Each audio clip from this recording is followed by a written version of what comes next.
All right, it is a big week with the release of the first Marvel movie after the epic Avengers Endgame.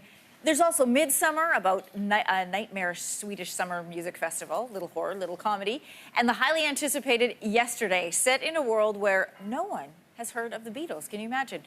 With his thoughts is our film critic, Rad. Welcome back. Thanks for having me. Good to see you. Feel like taking off my shoes? No, please don't. No? Although then it would bring us a little closer in height. Exactly. First of all, let's talk about Spider-Man. Yeah. Because this is the big one after the big one. Exactly. And, I feel bad that Ben's not here to hear this, so where's the camera for me? Ben? There. Ben? I really like Spider-Man. I like Spider-Man Far From Home. And I know that's like a shocker because, I didn't even really like Endgame that much, right? So, and obviously I'm gonna like this more than Endgame because I always prefer the standalone comic book movies versus the big machines that have like 50 people in them. Right. But I also kind of like this one more than the previous Spider-Man movie, Homecoming. And I think a reason for that is because Iron Man is out of the way. Like, I love Robert Downey Jr.'s Iron Man, but he is a character that takes up a lot of air in the room. And now that he's out of the way, Tom Holland really has the room to kind of grow into this character and to really show us that he is really possibly the greatest Spider-Man on movie screens. Like, he really just nails it. And so, this movie, yes, like you said, takes place after Endgame. Yeah. So, half the universe is wiped out, and then they are returned 5 years later, and the movie very comically deals with the aftermath of that. And of course, even though Iron Man is not in this movie, he's still kind of a structuring absence where, Peter Parker is now dealing with, well, what do I do? Am I the guy that's gonna now fill in his responsibilities? Right. Or can I just be a kid,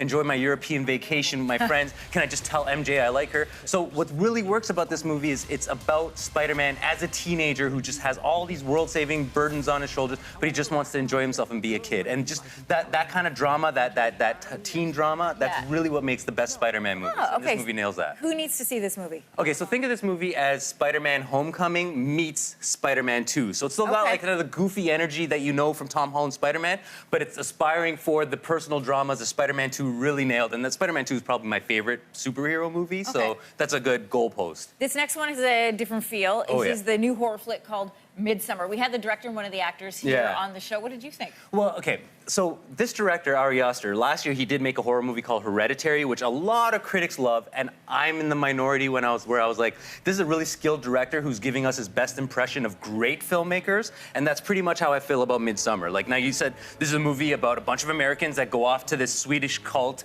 during their pagan midsummer solstice festival. The director has like almost eternal, permanent daylight. Yeah, and the director's described this as like the Wizard of Oz for perverts, which I'm sure he enjoys that tagline. I didn't really buy it. The thing about it, so the movie has Florence Pugh, just really terrific performance as a traumatized woman who is then in this kind of horrific, crazy sex ritual, like just madness, right? Yeah. And I think the trauma and the horror doesn't necessarily work together in his movies, but you are in the throes of a skilled filmmaker who will make your eyes pop, who just really knows how to squeeze tension out of every scene, and really makes this movie kind of funny. Like, I was actually laughing out loud at a lot of the deranged, comical, like, relationship stuff.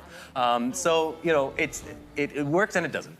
Wizard of Oz for perverts. Who should go see this, right? Right, so this is definitely for people who liked, Hereditary, who loved his last movie. But it's also for people who love Mother, which is another kind of crazy, deranged horror movie that just had me laughing out loud from beginning to end. You laughed at Mother? I was cackling during Mother. It was so funny. Makes me a little frightened of you. All right, finally, Yesterday. I love the premise of this movie, and I want to know, where was the moment when they came up with that, hey, what if there was a world without the Beatles? What would we do? Well, what if there was a world without, I don't know. The thing is, this movie, the premise is really what takes it only so far. It's really cute. It's really fun. This movie stars Himesh Patel as Jack, as a struggling musician who does wake up one day and realize nobody remembers the Beatles, and he decides he's going to turn that into his opportunity to become a star off of their songs. So that cute premise, there's a lot of great jokes in there. Like, what if the world, like, would our world appreciate Beatles music the way they did in the past? What if you had Ed Sheeran, who's in this movie playing himself, in this world, trying to appreciate the Beatles, and he tells you, hey, instead of Hey Jude, maybe it'll sound better, Hey Dude. Right? So like so it has a lot of jokes there, but that's one thing that has going for it, but that can only take it so far. The other thing is these two charming leads, Himesh Patel as well as Lily James, playing this really adorable manager, best friend, and like thwarted love interest. Now so it becomes a rom-com, but that rom-com is one of those frustrating rom-coms where you don't understand why these two just won't get together. Right. It's just like making up excuses for keeping them apart. Okay, who But- needs to see this, Rad? So think of this movie as, well, think of it as La La Land meets Love Actually. So, I go see sweeping musical with a nonsensical rom-com that just wants to make you feel good. That's all it is. So not you, but I would go Yeah, see it. exactly. Okay, thank you so much. Thanks for having me.